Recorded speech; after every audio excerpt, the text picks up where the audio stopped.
Thevalakkara boys സ്കൂളിലേക്ക് KSU March നടക്കുന്നു. പാലക്കാട് മന്ത്രി കൃഷ്ണൻകുട്ടിയുടെ വീട്ടിലേക്ക് BJPയുടെ മാർച്ചും നടക്കുകയാണ്. മിഥുന്റെ മരണവുമായി ബന്ധപ്പെട്ടുള്ള പ്രതിഷേധം സംസ്ഥാനത്ത് നടന്നുകൊണ്ടിരിക്കുകയാണ്. പല സ്ഥലങ്ങളിലും പ്രതിഷേധ മാർച്ചുകൾ സംഘടിപ്പിക്കുന്നു. രാവിലെ നടന്ന BJP മാർച്ചിൽ പോലീസ് ജലപീരങ്കി പ്രയോഗിച്ചു. പോലീസുമായി സംഘർഷമുണ്ടായി. ഒപ്പം തന്നെ കൊണ്ടോട്ടിയിൽ ഇന്നലെ മധ്യവയസ്കൻ ഷോക്കേറ്റ് മരിച്ചതിലും വലിയ പ്രതിഷേധം ഉയരുന്നു.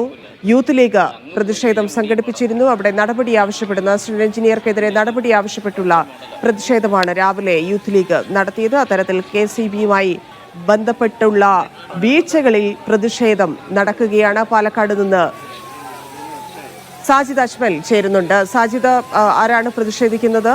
വിവരങ്ങൾ. പ്രതിഷേധിച്ചുകൊണ്ട് മന്ത്രിയുടെ ഓഫീസിലേക്ക്, വൈദ്യുതി മന്ത്രി K കൃഷ്ണൻകുട്ടിയുടെ ചിറ്റൂരിലെ ഓഫീസിലേക്കാണ് BJP മാർച്ച് നടത്തിയത്. ഈ പോലീസ് സ്റ്റേഷന് മുൻപിൽ വെച്ച് ഈ പോലീസ് ബാരിക്കേഡ് കെട്ടിക്കൊണ്ട് ഈ മാർച്ചിനെ പ്രതിരോധിക്കാനായി ശ്രമിച്ചിരുന്നു. പക്ഷേ ഈ ബാരിക്കേഡ് മറിച്ചിടാൻ പലതവണ ശ്രമിച്ചു. ഇതേ തുടർന്ന് പോലീസ് ജലപീരങ്കി പ്രയോഗിച്ചു. ആദ്യം 2 ഘട്ടങ്ങളായി ജലപീരങ്കി പ്രയോഗിച്ചു. പിന്നീട് ഉദ്ഘാടനം പ്രസംഗവും മറ്റും കഴിഞ്ഞതിന് ശേഷം വീണ്ടും ഈ തള്ളിക്കയറാൻ പ്രവർത്തകർ ശ്രമിച്ചു. ഇതോടുകൂടി വീണ്ടും 2 തവണ ജലപീരങ്കി പ്രയോഗിച്ചിട്ടുണ്ട്. ഇപ്പോഴെന്തായാലും ഏതാണ്ട് ഈ സമരം അവസാനിച്ചിരിക്കുകയാണ്. യെസ്, കൊല്ലത്ത് നിന്ന് ലിജോയും ചേരുന്നുണ്ട്. ലിജോ, കൊല്ലത്ത് ഇന്നലെ മുതൽ തുടങ്ങിയ പ്രതിഷേധമാണ്. ഇപ്പോഴാരാണ് പ്രതിഷേധിക്കുന്നത്? എന്താണ് സ്ഥലത്തെ അവസ്ഥ?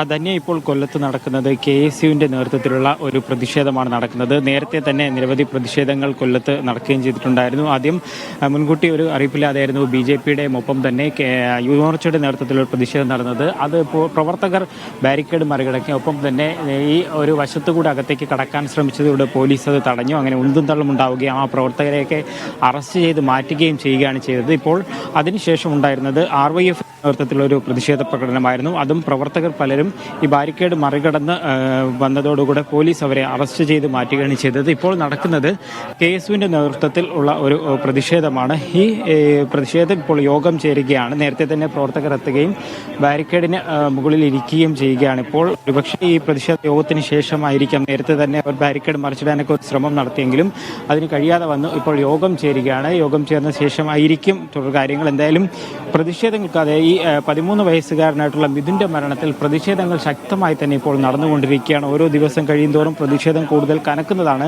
ഈ തേവലക്കര സ്കൂളിന് മുന്നിൽ കാണാൻ കഴിയുന്ന ഒരു കാര്യമെന്ന് പറയുന്നത്. പോലീസ് കൂടുതൽ സജ്ജീകരണങ്ങൾ ഒരുക്കുന്നുണ്ടെങ്കിൽ പോലും പലപ്പോഴും ഈ ബാരിക്കേഡുകളൊക്കെ മറികടന്നുകൊണ്ട് പ്രവർത്തകരെല്ലാം തന്നെ സ്കൂളിന് സമീപത്തേക്ക് എത്തുകയും നേരത്തെ BJPയുടെ ഒരു പ്രതിഷേധത്തിൽ തന്നെ, അതായത് മറികടന്നെത്തി ഒപ്പം തന്നെ സ്കൂളിൻ്റെ ഗേറ്റിലേക്ക് അടിക്കുന്ന, അതായത് സ്കൂളിൻ്റെ ഗേറ്റ് തള്ളി തുറക്കാനുള്ള ശ്രമമൊക്കെ നടത്തുകയും ചെയ്തിട്ടുണ്ടായിരുന്നു. കൂടുതൽ പോലീസും ഒപ്പം തന്നെ കൂടുതൽ പോലീസ് വാഹനങ്ങളും എത്തിയ ശേഷമാണ് പ്രവർത്തകരെ ഇവിടെ നിന്ന് ഇപ്പോൾ നീക്കം ചെയ്തുകൊണ്ടിരിക്കുന്നത്. ശരി ലിജോ.